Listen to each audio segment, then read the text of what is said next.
আসসালামু আলাইকুম। সংবাদে আপনাদের সবাইকে স্বাগত জানাচ্ছি। আমি ফিরোজ তোহা। শুরুতেই আরবে কেবলস সংবাদ শিরোনাম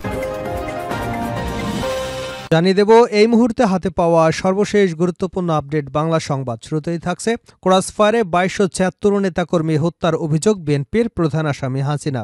বিএনপি এবং এর অঙ্গ ও সহযোগী সংগঠনের প্রায় ২২৭৬ জন নেতাকর্মীকে ক্রসফায়ারে হত্যার অভিযোগে আন্তর্জাতিক অপরাধ ট্রাইব্যুনালে অভিযোগ দায়ের করা হয়েছে। বৃহস্পতিবার সকালে চিফ প্রসিকিউটরের কাছে বিএনপির মানব সম্পদ, তথ্য এবং গুম বিষয়ক সমন্বয়ক সালাউদ্দিন খান এবং আইনজীবীসহ ৩ সদস্যের একটি টিম এমন অভিযোগ দায়ের করেন। এবারে জানাবো, আমদানির চেয়ে বেশি দেখানো হয়েছে মেশিন বিতরণ। কৃষি সম্প্রসারণ অধিদপ্তরে দুদকের অভিযান। কৃষি সম্প্রসারণ অধিদপ্তরে কৃষি যান্ত্রিকীকরণ প্রকল্পের আওতায় হারভেস্টার মেশিনসহ অন্যান্য ৪০,০০০ কৃষি যন্ত্র আমদানি ও বিতরণে অনিয়মের তথ্য পেয়েছে দুর্নীতি দমন কমিশন। বুধবার রাজধানীর সেগুন বাগিচায় প্রধান কার্যালয়ে সাংবাদিকদের এ তথ্য জানায় সংস্থাটির এনফোর্সমেন্ট টিম। জানাবো, বকশীবাজারে এজলাস পুড়িয়ে দিয়েছে দুর্বৃত্তরা, বিচার কার্য বন্ধ। রাজধানীর বকশীবাজারে ঢাকা আলিয়া মাদ্রাসা মাঠে স্থাপিত অস্থায়ী আদালতের এজলাস বুধবার রাতেই পুড়িয়ে দিয়েছে দুর্বৃত্তরা। সবকিছু পুড়িয়ে যাওয়ায় বিচার কার্য বন্ধ রাখা হয়েছে। ওই মাঠে বৃহস্পতিবার অস্থায়ী আদালত বসিয়ে বিডিআর বিদ্রোহের কাজ শুরু করবার কথা ছিল। এদিকে কিছুদিনের মধ্যেই দেশে ফিরবেন তারেক রহমান। সব মামলা থেকে মুক্তি পেয়ে অল্প কিছুদিনের মধ্যেই বিএনপির ভারপ্রাপ্ত চেয়ারম্যান তারেক রহমান দেশে ফিরবেন বলে জানিয়েছেন দলটির মহাসচিব মির্জা ফখরুল ইসলাম আলমগীর। রাজধানীর গুলশানে বিএনপি চেয়ারপারসনের কার্যালয়ে খালেদা জিয়ার বিরুদ্ধে করা প্রতিহিংসামূলক মিথ্যা মামলার উপর লিখিত রাজবন্দির জবানবন্দি শীর্ষক বইয়ের মোড়ক উন্মোচন অনুষ্ঠানে একথা জানান তিনি। এবারে থাকছে, অন্তর্বর্তী সরকার কোনো কিছুরই সমাধান করতে পারছে না। জাতীয় পার্টির চেয়ারম্যান ও বারদলীয় জোটের প্রধান মোস্তফা জামাল হায়দার বলেছেন, বর্তমান অন্তর্বর্তী সরকার কোনো কিছুরই সমাধান করতে পারছে না। সংস্কার করবার যোগ্যতা এ সরকারের নেই। অবিলম্বে নির্বাচনের সুনির্দিষ্ট তারিখ ঘোষণা করুন, নির্বাচিত সরকারের কাছে ক্ষমতা হস্তান্তর করে সসম্মানে বিদায় নিন। এবং সর্বশেষ জানাবো আন্তর্জাতিক সংবাদ। মাটির নিচে মন্দিরের আশায় উত্তরপ্রদেশের ২ এলাকায় খনন। মন্দির মসজিদ নিয়ে হাজারো বিতর্কের মধ্যেই ভারতের উত্তরপ্রদেশে ২ জায়গায় খনন শুরু করেছে সংশ্লিষ্ট প্রশাসনের প্রতিনিধিরা। দাবি করা হচ্ছে ওই ২ স্থানেই নাকি প্রাচীনকালে মন্দির থাকার সম্ভাবনা রয়েছে। টাইমস অফ ইন্ডিয়ার খবর অনুসারে একটি দক্ষিণপন্থী হিন্দু সংগঠনের দাবি মেনে এইসব খোঁড়াখুঁড়ি চলছে। সে কর্মকাণ্ড যাতে সঠিকভাবে হয় তা দেখভালের দায়িত্বে রয়েছে স্থানীয় পুলিশ প্রশাসন। এতক্ষণ শিরোনাম শুনছিলেন, এবার বিস্তারিত। প্রিয় দর্শক, আপনি যদি এই চ্যানেলে নতুন হয়ে থাকেন, ভিডিওটি দেখতে দেখতে চ্যানেলটি সাবস্ক্রাইব করে আমাদের সঙ্গে থাকুন। আর এই ভিডিও সম্পর্কে আপনি আপনার মূল্যবান মতামতটি কমেন্ট বক্সে জানিয়ে দিন। আর হ্যাঁ প্রিয় দর্শক, জানিয়ে দিন ভিডিওটি কোথা থেকে দেখছেন। ক্রসফায়ারে ২২৭৬ নেতাকর্মী হত্যার অভিযোগ বিএনপির প্রধান আসামি হাসিনা। শেখ হাসিনা এবং আন্তর্জাতিক সংগঠনের ২২৭৬ জন নেতাকর্মীকে ক্রসফায়ারে হত্যার অভিযোগে আন্তর্জাতিক অপরাধ ট্রাইব্যুনালে অভিযোগ দাখিল করা হয়েছে। বৃহস্পতিবার চিফ প্রসিকিউটরের কাছে বিএনপির মানব সম্পদ, তথ্য এবং গুম বিষয়ক সমন্বয়ক সালাউদ্দিন খান, আইনজীবীসহ ৩ সদস্যের একটি টিম এই অভিযোগ দায়ের করেন। পরে মোহাম্মদ সালাউদ্দিন সাংবাদিকদের বলেন, বিএনপির সাবেক সাংগঠনিক সম্পাদক এম ইলিয়াস আলী সহ ২০০৮ সাল থেকে ২০২৪ সাল পর্যন্ত বিএনপি ও তার সহযোগী সংগঠনের ২২৭৬ জনকে ক্রসফায়ারে হত্যা, ১৫৩ জনকে গুমের অভিযোগে মামলা দায়ের করেছে বিএনপি। এতে ক্ষমতাচ্যুত প্রধানমন্ত্রী শেখ হাসিনাকে প্রধান এবং অজ্ঞাত পরিচয় আরও প্রায় শতাধিক ব্যক্তিকে আসামি করা হয়েছে। অভিযোগে বলা হয়েছে, বিএনপির মতো বড় রাজনৈতিক দলকে নিশ্চিহ্ন করবার উদ্দেশ্যেই ২০০৮ সাল থেকে ৫ই আগস্ট পর্যন্ত সারা দেশে ক্রসফায়ারের মতো ঘটনা ঘটানো হয়েছে। এছাড়া ১৫৩ জনকে গুমের অভিযোগে বিএনপির মহাসচিব মির্জা ফখরুল ইসলাম আলমগীর স্বাক্ষরিত একটি চিঠিও চিফ প্রসিকিউটরের কাছে জমা দিয়েছে দলটি। আমদানির চেয়ে বেশি দেখানো হয়েছে মেশিন বিতরণ। কৃষি সম্প্রসারণ অধিদপ্তরের কৃষি যান্ত্রিকীকরণ প্রকল্পের আওতায় হারভেস্টার মেশিনসহ অন্যান্য ৪০,০০০ কৃষি যন্ত্র আমদানি এবং বিতরণে অনিয়মের তথ্য পেয়েছে দুর্নীতি দমন কমিশন। বুধবার রাজধানীর সেগুন বাগিচায় প্রধান কার্যালয়ে সাংবাদিকদের তথ্য জানান সংস্থাটির এনফোর্সমেন্ট টিম। দুদক জানায়, এক অভিযোগের পরিপ্রেক্ষিতে কৃষি সম্প্রসারণ অধিদপ্তরের প্রধান কার্যালয়ে এনফোর্সমেন্টের টিমের একটি অভিযানে অনিয়ম উঠে আসে।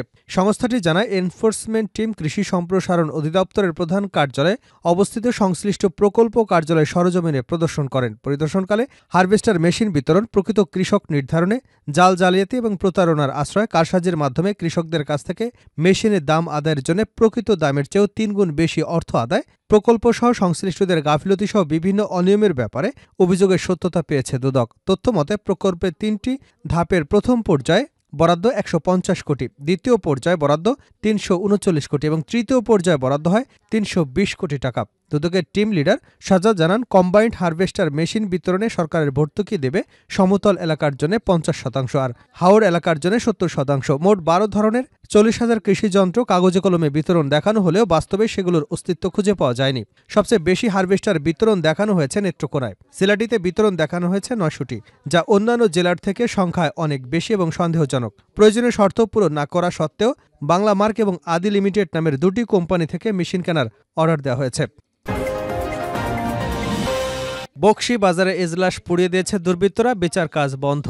রাজধানীর বকশী বাজারে ঢাকা আলিয়া মাদ্রাসার মাঠে স্থাপিত অস্থায়ী আদালতের এজলাস বুধবার রাতে পুড়িয়ে দিয়েছে দুর্বৃত্তরা।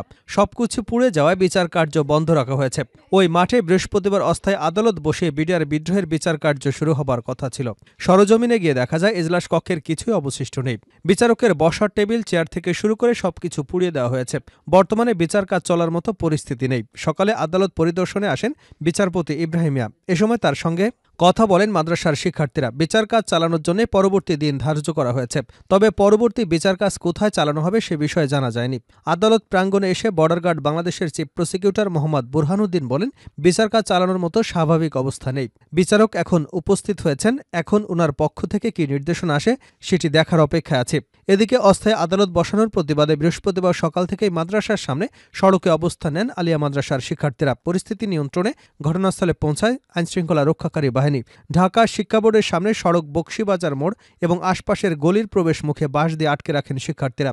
এতে বকশীবাজার মোড় থেকে শিক্ষা বোর্ড এবং চকবাজারের সড়কে যান চলাচল বন্ধ হয়ে যায়। এর আগে বুধবার রাতভর আন্দোলনের পর আজ সকাল থেকেই সড়কে টায়ার জ্বালিয়ে অবস্থান নেয় বিক্ষোভকারীরা। দাবি আদায় না হওয়া পর্যন্ত সড়ক ছাড়বেন না বলেও হুঁশিয়ারি দিয়েছেন তারা। অল্প কিছুদিনের মধ্যেই দেশে ফিরবেন তারেক রহমান, মির্জা ফখরুল।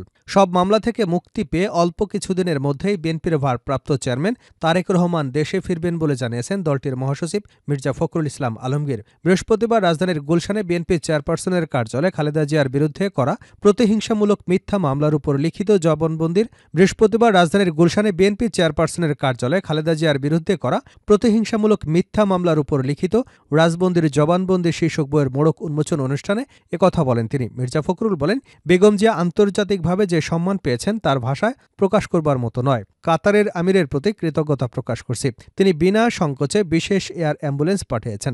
ব্রিটিশ সরকারকেও ধন্যবাদ জানাই। কোথাও কোনো বাধা পাননি বেগম জিয়া, যেখানে যা চেয়েছেন তাই পেয়েছে বিএনপি। শেষ করছে আন্তর্জাতিক সংবাদ দিয়ে। মাটির নিচে মন্দিরের আশায় উত্তরপ্রদেশের ২ এলাকায় খনন। মন্দির মসজিদ নিয়ে হাজারো বিতর্কের মধ্যেই ভারতের উত্তরপ্রদেশের ২ জায়গায় খনন শুরু করেছে সংশ্লিষ্ট প্রশাসনের প্রতিনিধিরা। দাবি করা হচ্ছে ২ স্থানে নাকি প্রাচীনকালে মন্দির থাকার সম্ভাবনা রয়েছে। টাইমস অফ ইন্ডিয়ার খবর অনুসারে একটি দক্ষিণপন্থী হিন্দু সংগঠনের দাবি মেনে ওই সব খোঁড়াখুঁড়ি চলছে। সেই কর্মকাণ্ডে যাতে সঠিকভাবে হয় তা দেখভালের দায়িত্বে রয়েছে স্থানীয় পুলিশ প্রশাসন।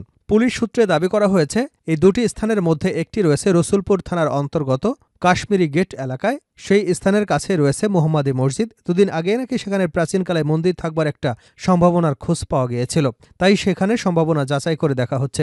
পুলিশ আরও দাবি জানিয়েছে, এই বিষয়টি নিয়ে এলাকায় কোনো অশান্তি বা উত্তেজনা হয়নি, কারণ সংশ্লিষ্ট সব পক্ষের সঙ্গে আলোচনা করে পদক্ষেপ নেওয়া হয়েছে। রসুলপুর থানার স্টেশন অফিসার সংবাদ মাধ্যমকে জানিয়েছেন, সংশ্লিষ্ট হিন্দু সংগঠনের পক্ষ থেকে এলাকায় খনন কার্য শুরু করবার দাবি ওঠে। বিষয়টি নিয়ে পুলিশের তরফে স্থানীয় পুলিশ সমাজে প্রতিনিধিদের সঙ্গে কথা বলা হয়েছে।